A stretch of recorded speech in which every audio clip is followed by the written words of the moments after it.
Nah,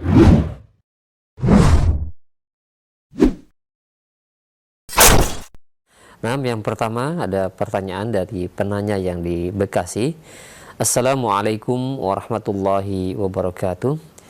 Ya Ustaz, dakwah sunnah atau dakwah salaf kerap kali dihalangi oleh oknum warga, organisasi ataupun LSM, dan tidak sedikit dai sunnah atau dai salaf yang diintimidasi, bahkan diusir dan dibubarkan saat kajian sedang berlangsung. Bahkan seringkali pemerintah terkesan membiarkan dan menerapkan hukum tebang pilih. Apakah sikap pemerintah yang seperti ini tetap kita taati? Bagaimana kita mensikapi hal tersebut? Mohon nasihatnya. Jazakallahu khairan. Alhamdulillah wassalatu wassalamu rasulullah. Tadi sudah saya jelaskan bahwa yang melekat pada penguasa secara umum yang ada apa? Kezaliman. Itu melekat pada mereka, itu kezaliman. Yang ada bagi kita sabar. Itu merupakan sunatullah. Para anbiya wa rasul alaihi wassalatu wassalam ketika berdakwah mereka pasti dimusuhi. Karena yang mereka dakwakan dakwah tauhid. Dakwah tauhid. Ketika mereka mendakwakan dakwah tauhid itu pasti dimusuhi. Terjadinya permusuhan antara nabi-nabi, rasul-rasul alaihi wassalatu wassalam dengan umatnya dengan sebab para rasul mendakwakan dakwah tauhid. Itu tauhid al-uluhiyah. Bagaimana umat ini beribadah hanya kepada Allah saja dan tidak berbuat syirik. Ketika kita mendakwakan dakwah itu di masyarakat, ya ada yang senang dengan dakwah itu, ada yang tidak. Kemudian yang berakibat seperti yang tadi diceritakan, kemudian kita dicemooh, dicaci maki, difitnah, sampai diusir. Bahkan pengajian kita di stop. Itu merupakan sunatullah. Yang ada kita harus sabar. Yang ada sabar. Karena mereka belum paham tentang agama ini. Mereka belum paham tentang agama ini. Jadi kita juga dalam menyampaikan dimulai dari yang dasar sekali. Antum bisa bacakan kitab Al-Usul Ats-Tsalatsa dengan syarahnya. Itu yang dasar. Baru yang lain nanti kitab Tauhid. Dan itu perlu diulang berkali-kali, mungkin puluhan kali diulang. Harus sabar. Jadi kalau udah kita sampaikan kemudian mereka tidak terima, ya nggak ada masalah. Jangan kita maksakan. Gitu. Dan juga kalau pengajian itu di stop, mestinya kan kita juga punya hak. Karena rakyat punya hak yang sama dalam negara itu. Kita bisa laporkan tentang seperti itu. Nggak bisa kajian di stop, nggak bisa dong. Itu kan kezaliman. Itu kezaliman. Dilarang kajian itu kalau memang benar itu menyesatkan, buktikan dong di mana menyesatkannya. Kan mereka nggak bisa buktikan. Dan ini terus seperti itu. Maka yang ada bagi kita juga seperti tadi kesabaran. Karena Islam ini sudah dianggap asing. Saya akan bacakan kepada antum tentang penjelasan Al-Imam Ibnu Qayyim tentang masalah ini. Pertanyaannya bagus. Memang saya ada rencana mau bacakan penjelasan Al-Imam Ibnu Qayyim. Jadi dalam dakwah ini memang kelihatan dakwah yang ada sekarang ini mulai dikucilkan, diobok-obok di mana-mana, dilarang, nggak boleh. Dan ini harus sabar, kepada para dai juga harus sabar. Kalau memang bisa dia dakwah di masjid itu dia dakwah, kalau nggak bisa ya di rumah. Rasulullah SAW di awal dakwah dimusuhi atau tidak?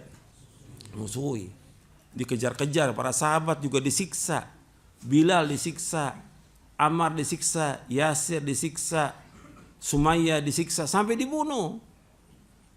Dan Nabi lihat itu kejadian itu. Nabi lihat. Karena kondisi kita waktu itu apa? Lemah, Nabi lemah, nggak bisa apa-apa. Cuma Nabi mengatakan kepada keluarga Yasir, "Sabron ala Yasir fa inna mau'idakumul jannah." Sabarlah wahai keluarga Yasir, janji kamu surga. Dibunuh Sumayyah, dibunuh Yasir. Ammar melihat seperti itu, Ammar nggak sanggup sampai mengucapkan kalimat kufur. Kemudian Allah turunkan ayat illa man ukriha wa qalbuhu mutmainnun bil iman. Orang yang dipaksa nggak apa-apa, nggak dikatakan kafir. Harus sabar. Karena Nabi menyebutkan sallallahu alaihi wasallam badal islamu ghariba wa sayaudu kama bada'a ghariba fatuba lil ghuraba. Nabi bersabda sallallahu Islam itu datang dalam keadaan asing, akan kembali dalam keadaan asing, maka beruntunglah orang-orang yang asing. Apa yang dimaksud dengan ghuraba itu? Nabi menyebutkan, yaitu ghuraba itu kata Nabi SAW, unasun salihuna fi unasi su'in kathir may ya'sim akthar mimma yuti'uhum. Orang-orang yang soleh yang berada di tengah banyaknya orang-orang yang jelek, orang yang mendurhakai mereka lebih banyak daripada yang mentaati mereka. Hadis ini sahih dari Imam Ahmad, disahihkan oleh Syekh Ahmad Muhammad Syakir dalam Takhrij Musnad Imam Ahmad. Dalam riwayat yang lain disebutkan ghuraba itu alladzina yuslihuna inda fasadin nas, yaitu orang yang senantiasa memperbaiki umat di tengah-tengah rusaknya manusia. Jadi kalau kita lihat dakwah sunnah ini dianggap asing di masyarakat, dakwah salaf ini dianggap asing di masyarakat, dan kita harus sabar. Kita terasing, dikucilkan, ya harus sabar. Al-Imam Ibnu Qayyim sudah menyebutkan dalam kitabnya Madarijus Salikin, nanti antum catat, Madarijus Salikin di juz yang keempat yang dicetak dari Ibnu Hazm halaman 7677. Kata Ibnu Qayyim begini, ini saya sudah muat di dalam kitab atau buku saya Mulia dengan Manhaj Salaf di halaman 258 sampai halaman 260. Kata Al-Alama Ibnu Qayyim rahimahullah yang wafat tahun 751 Hijriah, dia mengatakan begini, tolong dengarkan semuanya. Dengarkan, ini manfaat betul. Fa idza arada al-mu'minu alladhi qad razaqahu Allah basiratan fi dinihi wa fiqhan fi sunnati rasulih wa fahman fi kitabih wa arahu man nasu fihi min al-ahwa'i wal bid'i wad dalalat wa tanakkubihim an as-siratil mustaqim alladhi kana alaihi Rasulullah SAW wa ashabuhu. Fa idza arada an yasluka hadha as-sirata falyuwattin nafsahu ala qadhil juhali wa ahli al-bid'i fihi wa ta'nihim alaihi wa izra'ihim bihi wa tanfirin nasi anhu wa tahdhirihim min kama kana salafu min al-kuffari yaf'aluna ma'a matbu'ihi wa imamihi sallallahu alaihi wa ala wasallam. Fa amma in da'ahum ila dhalik wa qadaha fima hum alaihi fahunalika taqumu qiyamatuhum wa yabghuna lahu al-ghawa'ila wa yansibuna lahu al-haba'ila wa yajlibuna alaihi bi khairi kabirihim wa rajilihi fa huwa gharibun fi dinihi li fasadi adyanihim gharibun fi tamassuki bis sunnati li tamassukim bil bid'i gharibun fi i'tiqadihi li fasadi aqaidihim gharibun fi salatihi li su'i salatihim gharibun fi tariqihi li dhalali wa fasadi turuqihim gharibun fi nisbatihi li mukhalafatin nisabihim gharibun fi mu'asyarati lahum li'annahu yu'ashiruhum ala ma tahwa anfusuhum wa bil jumlah fa huwa gharibun fi umuri dunyahu wa akhiratihi la yajri min al-'ammati musa'idan wala mu'inan fa huwa 'alimun baina juhalin sahibu sunnatin baina ahli bid'ah da'in ila Allah wa rasuli baina du'atin ila al-ahwa'i wal bid'ah amirun bil ma'rufi nahin 'anil munkari baina qaumin al-ma'rufu ladaihi munkarun wal munkaru ma'rufun. Kata Al-Imam Ibnu Qayyim rahimahullah, jika seorang mukmin yang Allah karuniakan basirah dalam agamanya, pemahaman dalam sunnah Rasulnya sallallahu alaihi wasallam dan pemahaman dalam kitabnya, dan Allah memperlihatkan kepadanya apa yang ada pada manusia berupa hawa nafsu, bid'ah dan kesesatan serta tergelincirnya mereka dari jalan yang lurus yang telah ditempuh, artinya mereka telah tergelincir dari jalan yang lurus yang telah ditempuh, yang telah dipegang oleh Rasulullah SAW dan para sahabatnya.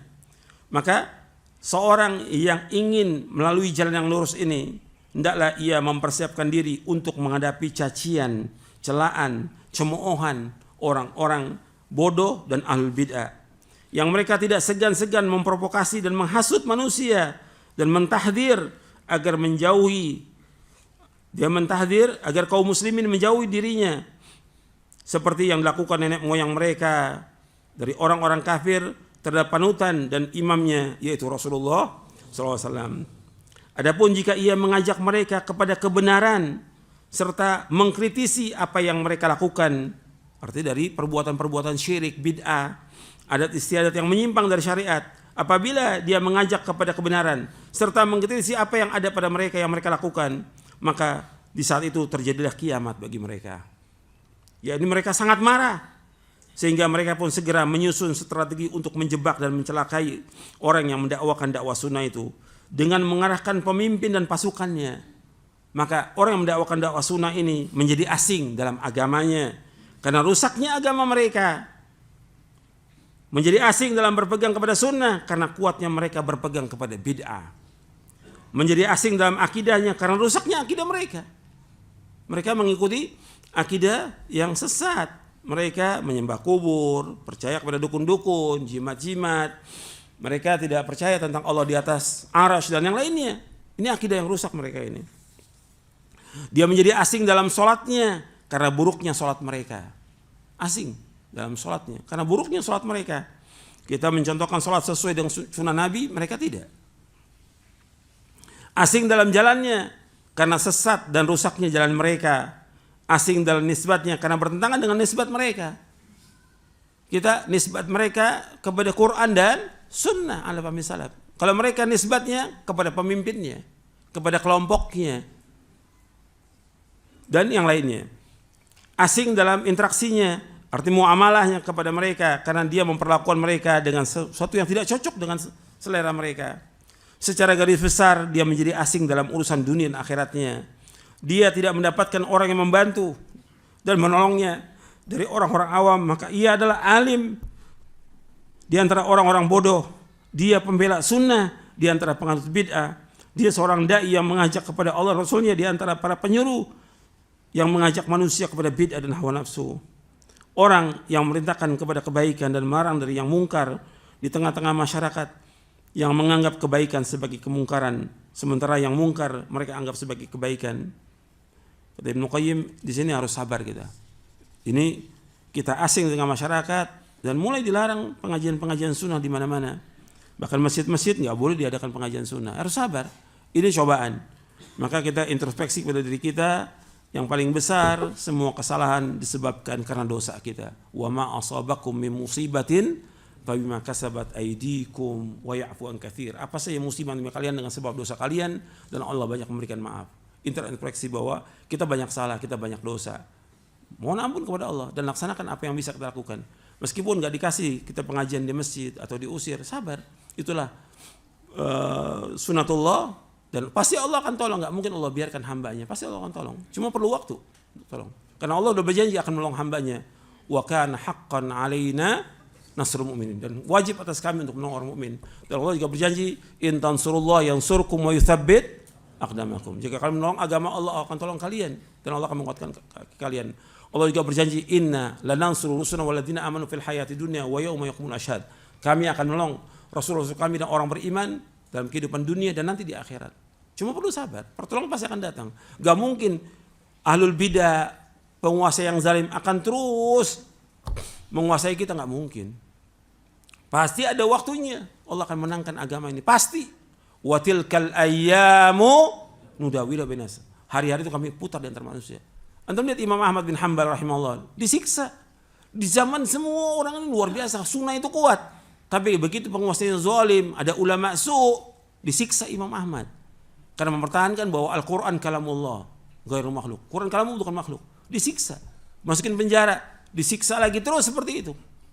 Dan berapa penguasa sampai masanya dimenangkan sunnah ini.